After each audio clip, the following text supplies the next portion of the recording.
but that might take a long time. Brother Wilson, do you think you can briefly introduce Ranchi? If it's not brief, you have to dance too. I'll start counting to 10 now. Hey guys, this is Ron. This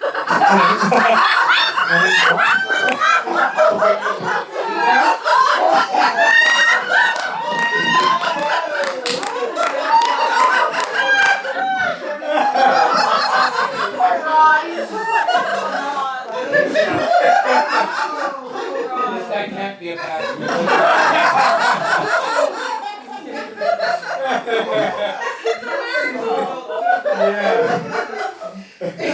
I think honestly, Ron is a man of faith. He believes in Jesus. Came from a Christian family, but had a lot of atheistic, what do you say? Belief. Yeah, beliefs.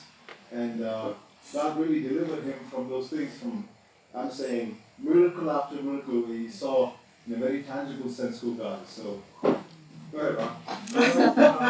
I think I'm loud enough. Can you all hear? You Yeah. want the mic? Yeah, you You're loud enough, yeah. First of all, I would like to thank Teresa ma'am and God himself for giving me this an opportunity to speak over here. This is my life testimony and how God changed me from where I am to what I am now. And all I could say was, my pastor, my brother, he brought me into faith and he taught me what actually, how God's love is. And he brought me to faith. So my story is in 2016. I always had a passion to become a pilot, But so I studied in a military school. That's the Air Force school. So my dad works for the Indian Air Force. So I studied in a military school. So I was in the 11th grade, and there was this one opportunity that came in my school. They were selecting everyone for becoming a fighter pilot. Yes. I have to ask you a question. How old are you? I'm 26. Oh, Yeah. So when I was studying in 11th grade, so there is an opportunity that came that they were selecting for fighter pilots at my school. So what happened? They selected few of the members, and I was one among them. So what this program was, they funded the whole program cost free of cost, and I had to work for the military for at least for minimum of 5 years. So I didn't have any more funds. So I was so happy that God chose me, and I am into this. Now I am going to be a fighter pilot. So what happened? Everything was going in a process, and there were so many steps that I have to take. Then I did all my process, and everything was up to date. And one fine day, I had to go get it signed from a principal of my school. And when I went to the principal's school, sorry, I cannot do this. I cannot sign in your papers. I was like, why? He was just so rude that he couldn't give me an answer. So I just brought my mom to the school, and my mom had to go and speak. He disrespected my mom, and when my mom questioned it, he threw me out of the school. wow. I came out of the school in 11th grade. I took a TC that 11th grade, and I had to go study in another school for 11th grade, but I have to do it from the first again. So I was supposed to go to 12th grade, but I have to do it again from 11th grade. So I wasted 1 year, and I came here. So when I came outside, I lost all my hope.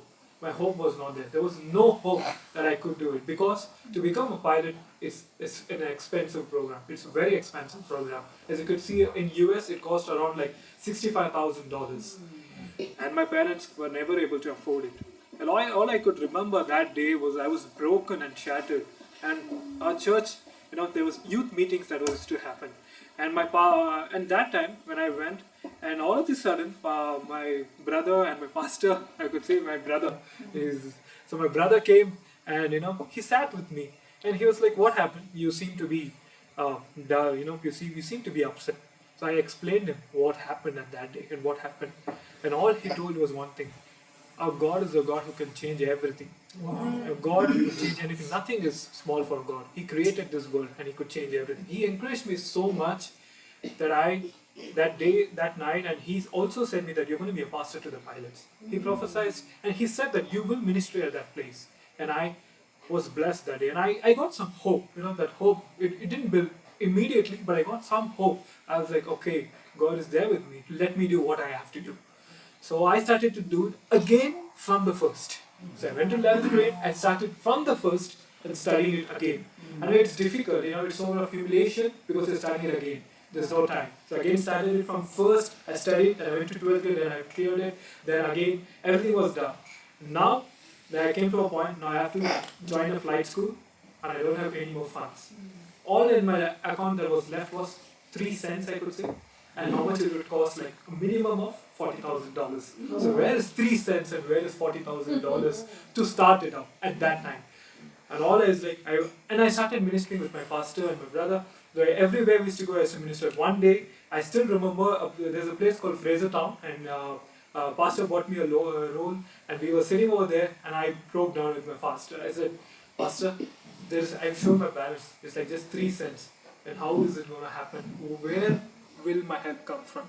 What will happen? My life is gone. I don't know if I have to do what I have to do, or just go for some other studies or what I'm doing.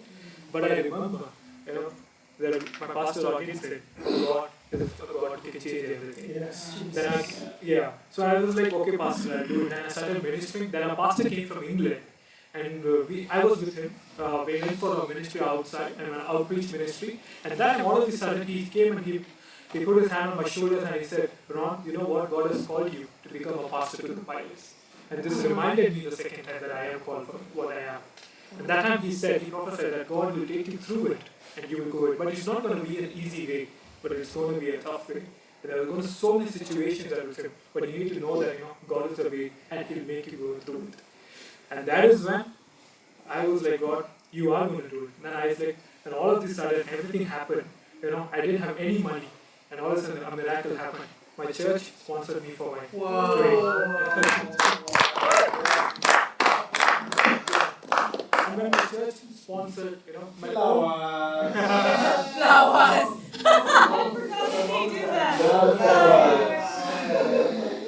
So when my church sponsored me, I could still remember my own relatives and everyone were against it.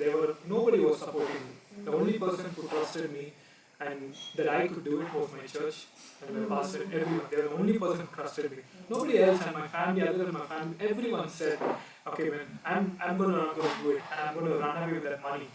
But they were the one who believed me. And then I was so broken inside. But still I know that God will take me through it. This is a situation of learning, and I learned it what I have to learn it. So what happened? So when God gave me, there were so many lessons that God taught me.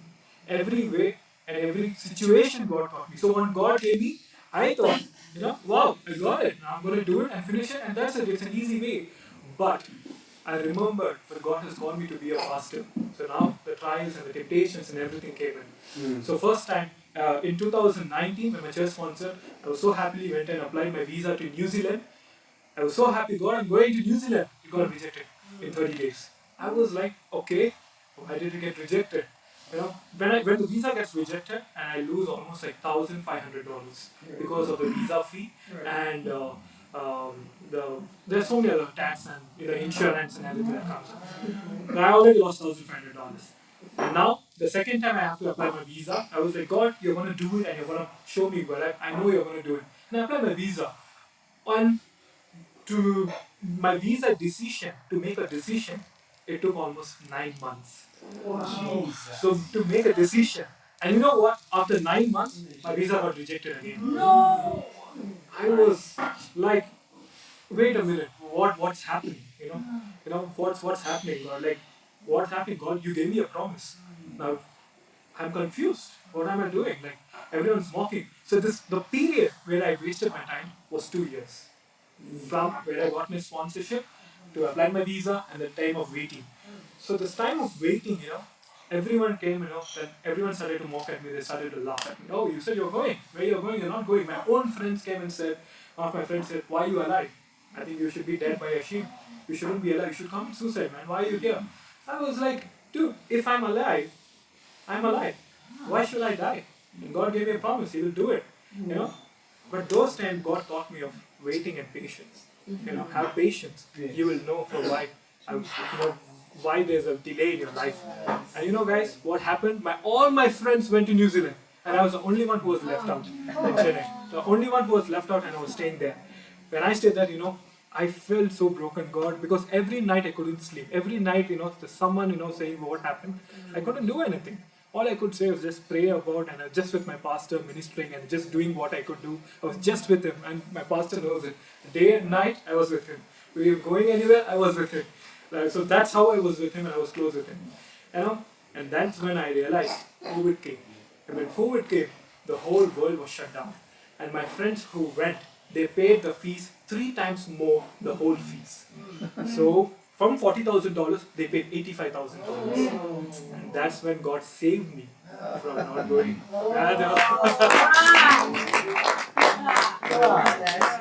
So that's when I realized, God, thank you so much. And I asked for forgiveness because I mean, I thought that, God, why did you leave me alone? Is there something? But I understood that the patience, and God made me to wait, to glorify Him and Himself in that patience. So that's when things happened and everything happened. So after the COVID came, and by the time I wasted was 2.5 years. By the time I get to South Africa, and this 2.5 years was all of learning that I could learn, that what God taught me. And after 2.5 years, when I applied for my visa for South Africa, the visa time frame for every student was 30 days to 60 days. And God sanctioned my visa in 2 days. Yes. I was like, God, thank you so much. It was like 2 days, and I came here. Then I started my journey in 2021. May 11th, I landed up in South Africa. So when I landed up in South Africa, as every person goes, I was homesick. I was saying, but God was through me. God showed me the way how to live alone and how to, He taught me in every way. And everything, my training started to continue. And when I flew the first time in the air with my ears, I was like, glory to God, thank you, Jesus, for what you have done. The man who had 3 cents. I'm a pilot, I'm sitting in the air and I'm flying in the cloud. That's when God showed me. But every step there was a miracle. And the exams over here in South Africa is one of the toughest exams even than USA and India. So there are 20 exams, and each exam had a time frame. So he's like, you need to finish it between first month to 18 months, and if you fail in one exam, less than 50, you're banned for 2 months. So there were 2 things. And I'm not good in mathematics. I agree that I'm not that good in mathematics, but remember, God can change everything. The subject which I said I'm weak in mathematics, the first subject I wrote, I got 100 out of 100. The whole complete. And that's when my training started to continue. Everything was going on smooth. Now I came to the end of my training, and this is where one of the biggest things that again happened in my life. So I came again to the shortage of money. So I exactly calculated my funds. So if I have to do this thing right, then my funds will get deducted. If I mess up in that flight, then I have to do one extra flight, but I don't have money for an extra flight. So everything was calculated. I lived my life calculated over that time. So that time when I was doing that, I had a lady instructor, and she had an anger issues in the flight. So on one of my last flight, we went to another airport. So she asked me, can you see the windsock? I said, I cannot see the windsock. I don't know what happened to her. She abused me in the cockpit, and she turned the aircraft upside down. I lost it because I had to recover it, because I was like, what are you doing? You lost it. So when I came back, I reported it because I couldn't take it the way how she abused me. Now what happened? This is when I reported her, she got offended, and her friend was supposed to take my Czech flight. The Czech flight was my final flight to become a private pilot. And that flight, when I took off, from the time I took off, he started to abuse me. He's like, how can you complain on a girl? How can you do this? I was like, sir, I didn't do anything. She did this, I couldn't take it, because when you're flying an airplane, you need peace, you need patience, because you need so many things that you have to calculate. I cannot do all of this, and I was learning that time. It was my first time. And he started to abuse me. He scolded me so much that at one point of time I said, I cannot fly the plane, please let's route back to our main airport, Lanseria. So he came back, he was like, I got the name as the best pilot in school, but when he landed, he said, you're the worst pilot over here. You cannot fly the plane straight, you cannot fly this. He wrote this big in my briefing sheet, like almost like 2 pages. He wrote, what are the mistakes? I was like, what did I do? I did that right. He's like, no. Then they put me into a remedial flight. Remedial flights are 15 flights. And when 15 flights, I don't have money for 15 flights. Nor can I go ask my parents. My parents couldn't afford it for 15 flights. I cannot. All I'm left with is very short amount of money. Now, I'm again, God, I don't have any more money. Now 15 flights would cost me around like $8,000 extra. Where is $8,000? All that's left in my account is just less than $1,000, just for one more flight. That's it. And what happened? Then they put me into a chief flight instructor, that is a CFI of a school. He's one of the chief, and he's you can see that he's the best of everything. So I have to train with him. So he came, and it was 2 weeks of gap. And after 2 weeks, then I had to go and fly with him. So when I fly with him, and that day, just before my flight, I really did this. I kneeled down in front of the runway before they opened the cockpit door. I kneeled down and said, God, I don't have anything more. And to fly this flight, now I don't have money. That's it. But I just prayed that time and got into the cockpit. And how God worked was, the weather was bad for 1 week, and my administrative department, the woman who works there, she was on leave on Saturday. So if I don't have money in my account, they won't let me fly. But that day she was on leave, so they didn't know that I could fly. So they put me in a flight. When I went to a flight, nobody knew, but I knew that I didn't have money. I was in the flight. When I was in the flight, and before that flight, I prayed. And after that flight, it was like, I still remember it was 4.5 hours of flight. We went to another place, we came back, I did everything, and I came back and landed safely. My CFI was like, okay, Ron, you can go refuel and come. I was like, okay, that's it, done, maybe I have to go back home. I don't know how many months it's going to take again to fly back. I don't have any more money. So I went to the refueling bay, I flew the aircraft, and I'm coming back, he's standing outside with the paper, he's like, congratulations, you passed your private flight.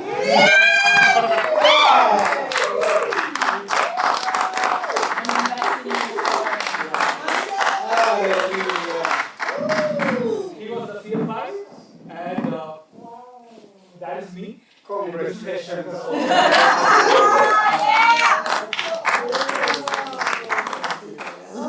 So that's the aircraft that I flew for my husband, and he was the one who was standing with a letter of recommendation that I passed my private pilot license. Wow. All I could remember was one thing: I didn't have money.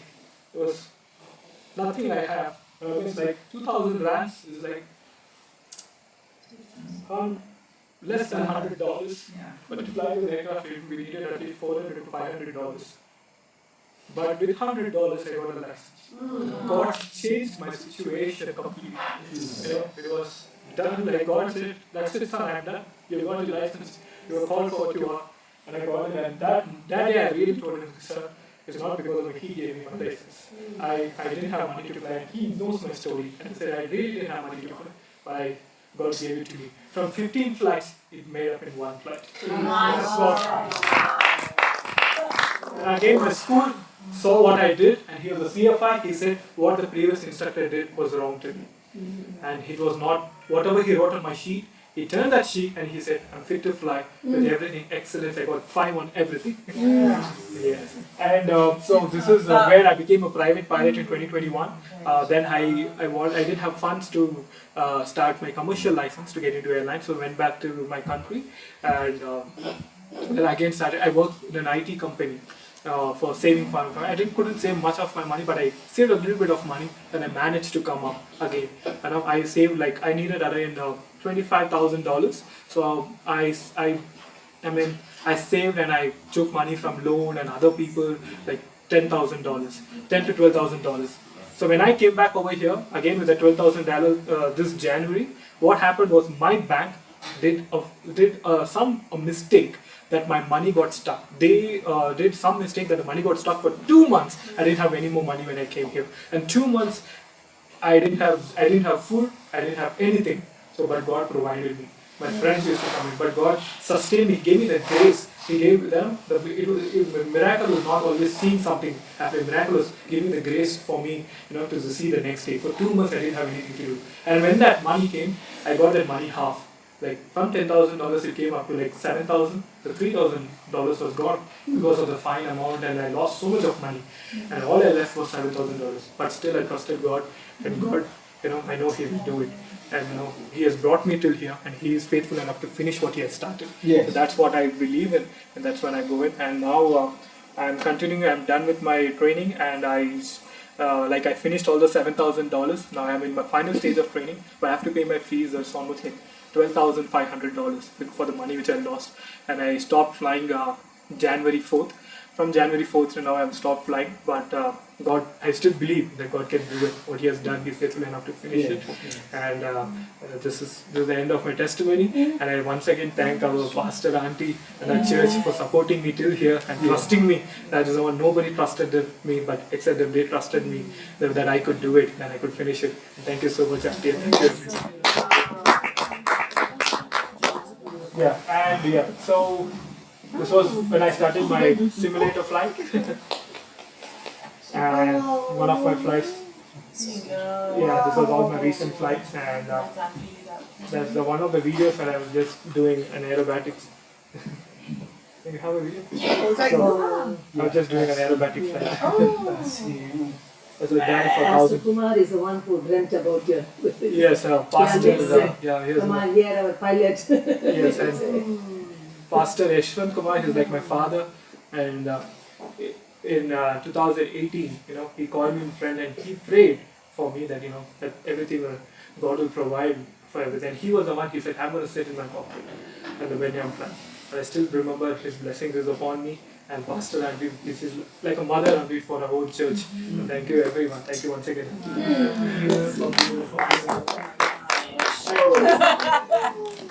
Wow.